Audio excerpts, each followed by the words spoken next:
शशांक का ट्रांसफर जब उसी शहर में हुआ जहां उसने अपने घर से दूर कॉलेज की पढ़ाई की थी, तो वहां जिस घर में उसने रहना शुरू किया, वहां उसे पहली रात न सिर्फ कुछ आवाजें सुनाई दी, बल्कि उसने बहुत कुछ देखा भी। आंख खुली तो देखा ये सब कुछ उसका सपना था, लेकिन रह रह के न सिर्फ वो आवाजें दोबारा उसे सुनाई दी, बल्कि उसका रूममेट जो थोड़ी देर पहले उसे घर के अंदर दिखा था, वो वहां नहीं बल्कि ऑफिस में था। शशांक जब घर के दरवाजे पर ताला लगा रहा था, तो वहां उसे वही लड़की दिखाई दी जो उसके सपने में थी, और उसने शशांक को घर के अंदर खींच लिया और दरवाजा बंद हुआ। अब शशांक के पीछे से दरवाजा बंद हो चुका था। उसे बस इतना ही याद था। इसके बाद जब उसकी आंख खुली तो विकास उसे जगाने की कोशिश कर रहा था। कमरे का दरवाजा खुला था और पूरे कमरे की दीवारों पर ऐसे निशान थे जैसे किसी ने नाखूनों से खरोंच खरोंच के उन्हें बनाया हो, और कुछ निशानों को देखकर ऐसा लग रहा था जैसे वो निशान खून से बनाए गए हों। शशांक के उठते ही विकास ने कहा, ये क्या हुआ यहाँ? आप ठीक तो हैं? चलिए मैं आपको हॉस्पिटल ले चलता हूं, मैंने एम्बुलेंस को भी फोन कर दिया है। शशांक की बेहोशी पूरी तरह से टूटी नहीं थी, लेकिन उसके हाथों में एक बहुत तेज दर्द था।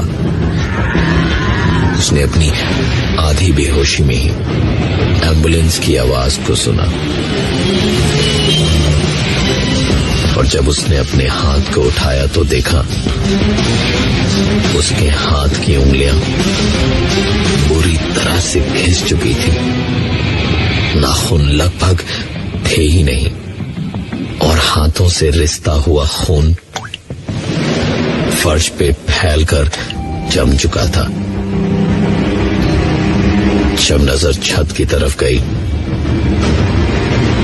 तो नाखूनों से खरोंच के छत पे लिखा हुआ था, खत्म। इतना सब कुछ देखने के तुरंत बाद शशांक फिर से बेहोश हो गया। अब की बार जब उसकी आंख खुली तो वो हॉस्पिटल में था।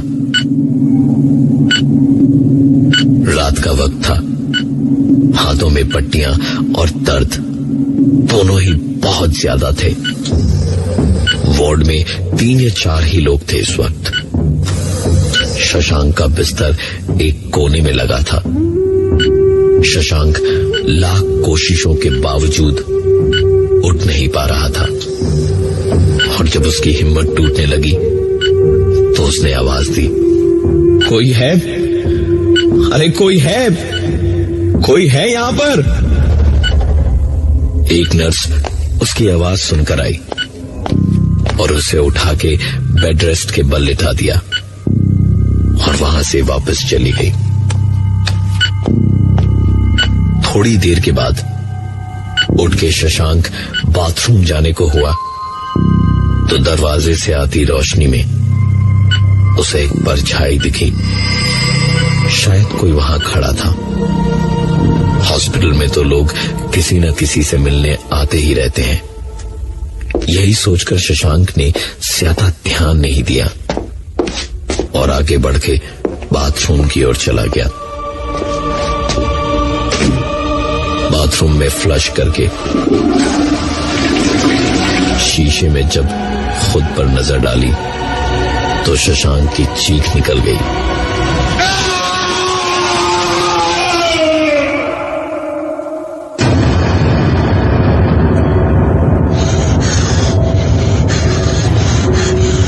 जितनी पट्टियां हाथों पे थी उतनी ही चेहरे पे भी थी।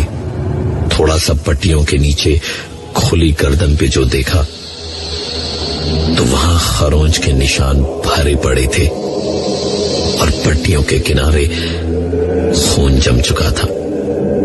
शशांक चीखता चिल्लाता रोता हुआ वहीं नीचे बैठा रोता रहा।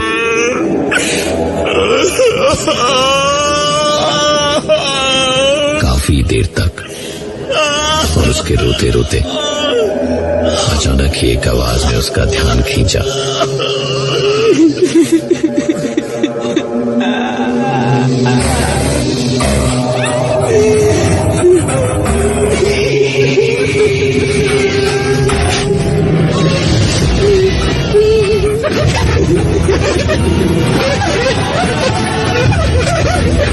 सर उठा के ऊपर शीशे को देखा तो उस पे लिखा था खत्म।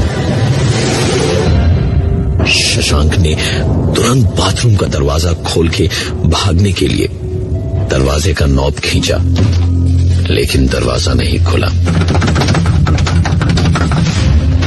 शशांक जोर जोर से चिल्लाने लगा और दरवाजे पर हाथों की कोहनियों से मारने लगा, लेकिन दरवाजा किसी भी हालत में नहीं खुला।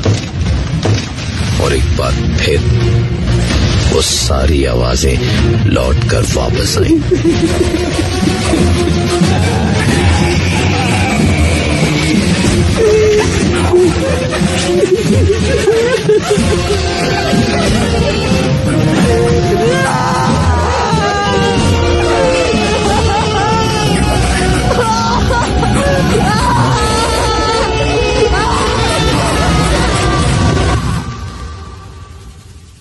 शशांक ने पलट के शीशे को देखा तो उस पे जो लिखावट थी वो धीरे धीरे मिट रही थी और कुछ नया लिख रहा था कोई उस आईने पर। शशांक जैसे बर्फ की तरह जम गया था। हिलना तो दूर, सांस भी शायद बहुत देर में आ रही थी उसे।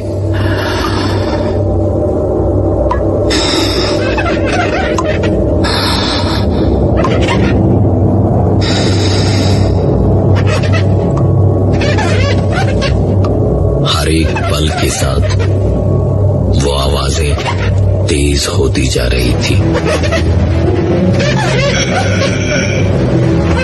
धीमे धीमे जो भी लिखावट थी वो पूरी हुई और उस आईने पर लिखा था, तुमने जो गलती की थी अब उसकी सजा का वक्त है।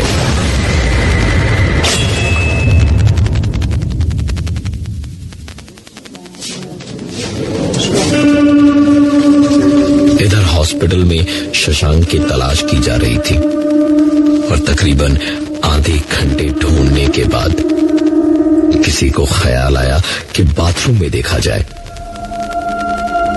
दरवाजा खोला तो पूरे बाथरूम में खून ही खून था और चारों तरफ फैले हुए खून के बीच शशांक की लाश पड़ी थी, जिसके हाथ में कांच का एक बड़ा सा नुकीला टुकड़ा था जो बाथरूम के टूटे हुए शीशे का हिस्सा था। विकास और बाकी के ऑफिस के लोगों से पूछताछ हुई। शशांक के सुसाइड को आज 3 महीने बीत गए थे जब अचानक ही घर की सफाई के वक्त एक डायरी विकास को मिली जो शशांक की ही थी। अपनी डायरी में उसने लिखा था, ये इलाका, ये मोहल्ला मेरी जान पहचान का है और ये घर भी वही है जहां वो फाइनल ईयर वाला हादसा हुआ था। मैंने जानबूझ के कुछ नहीं किया था, लेकिन समझाता कैसे किसी को भी। होली के दिन किसी को रंग लगाने में क्या गलती है? मैं तो सिर्फ सरोज भाभी को रंग लगाने जा रहा था,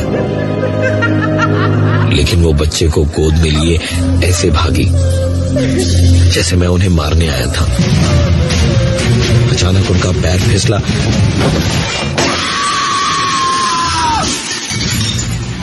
तो नीचे गिर के उनकी मौत हुई। ये कौन मानता मेरे कहने पे? जब उनकी मौत हुई तो उनके घर का कुत्ता मुझे ऐसे देखकर गुर्रा रहा था जैसे मुझे मार ही डालता। कैसे भागा था छुपते छुपाते जान बचा के मैं ही जानता हूं। हाँ, अगर 1 घंटे में उन्हें हॉस्पिटल ले जाते तो शायद उनकी जान बच सकती थी, पर मेरा करियर भी खराब हो सकता था, इसलिए मैं भाग गया। मुझे जो औरत दिखाई दे रही है वो सरोज भाभी ही है, और मुझे ये भी मालूम है कि वो अपना बदला जरूर लेकर रहेंगी।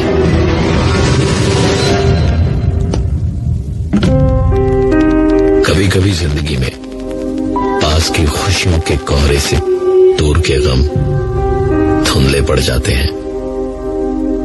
सरोज भाभी को शशांक की मौत के बाद शायद इंसाफ मिला।